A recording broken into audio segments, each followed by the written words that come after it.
Dante's Divine Comedy, Inferno, Canto 17. Behold the monster with the pointed tail, who cleaves the hills, and breaketh walls and weapons.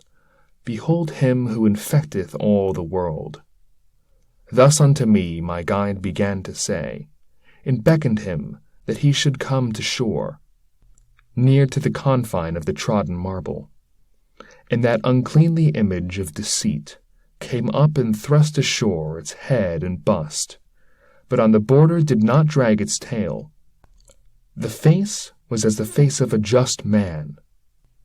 Its semblance outwardly was so benign, and of a serpent all the trunk beside.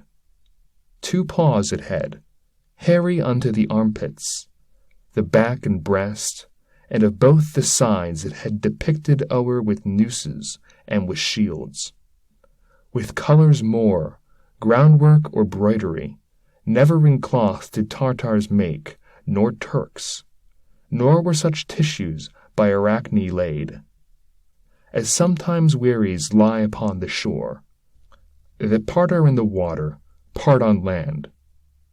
And as among the guzzling Germans there, the beaver plants himself to wage his war, so that the vile monster lay upon the border, which is of stone, and shutteth in the sand. His tail was wholly quivering in the void, contorting upwards the envenomed fork, that in the guise of scorpion armed its point. The guide said, Now perforce must turn aside our way a little, even to that beast malevolent, that yonder coucheth him. We therefore on the right side descended, and made 10 steps upon the outer verge, completely to avoid the sand and flame. And after we are to come to him, I see a little farther off upon the sand a people sitting near the hollow place. Then said to me the master, So that full experience of this round thou shalt bear away, now go and see what their condition is. There let thy conversation be concise. Till thou returnest I will speak with him, that he concede to us his stalwart shoulders. Thus farther still upon the outermost head of that 7th circle all alone I went, where sat the melancholy folk. Out of their eyes was gushing forth woe. This way, that way, they helped them with their hands, now from the flames, and now from the hot soil. Not otherwise in summer do the dogs, now with the foot, now with the muzzle, when by fleas, or flies, or gadflies, they are bitten.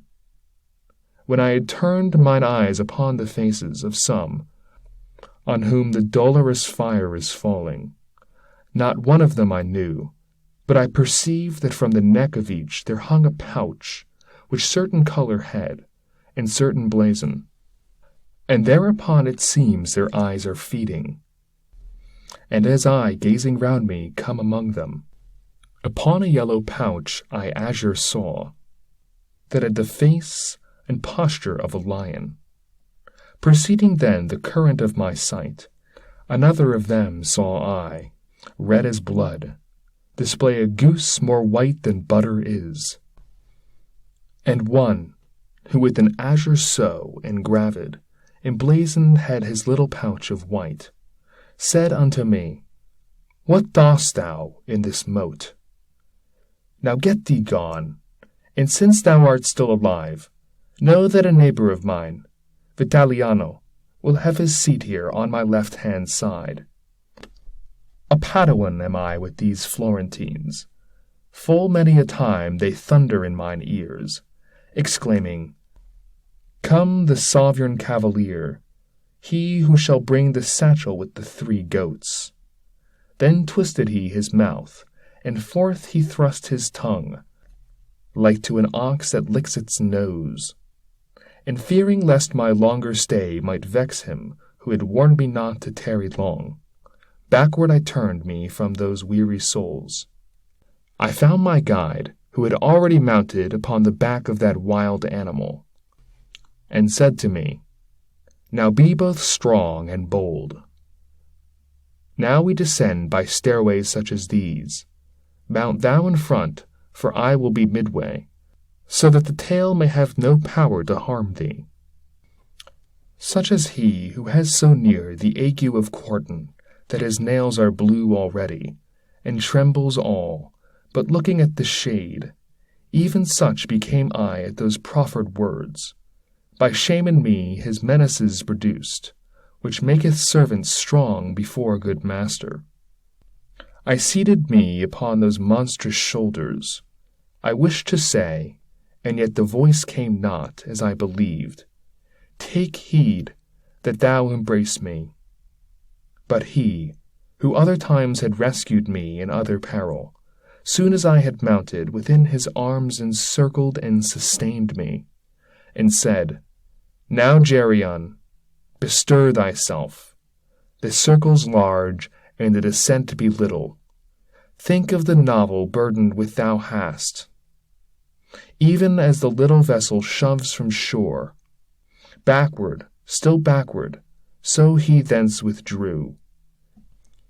And when he wholly felt himself afloat, there where his breast had he turned his tail, and that extended like an eel he moved, and with his paws drew to himself the air. A greater fear I did not think there was, what time abandoned Phaeton the reins, whereby the heavens, as still appears, were scorched, nor when the wretched Icarus his flanks felt stripped of feathers, by the melting wax, his father crying, An ill way thou takest. Then was my own, when I perceived myself on all sides in the air, and saw extinguish the sight of everything but the monster. Onward he goeth, swimming slowly, slowly, wheels and descends, but I perceive it only by wind upon my face, and from below. I heard already on the right the whirlpool, making a horrible crashing under us, whence I thrust out my head with eyes cast downward. Then was I more fearful of the abyss, because fires I beheld, and heard laments, whereat I, trembling, all the closer cling.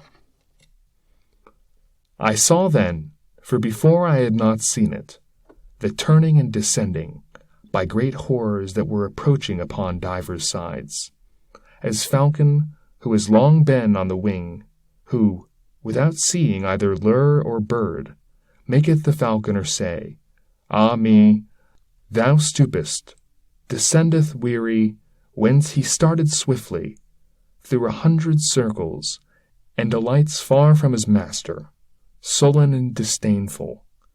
Even thus did Geryon place us on the bottom, close to the bases of the rough-hewn rock, and being disencumbered of our persons, he sped away as arrow from the string.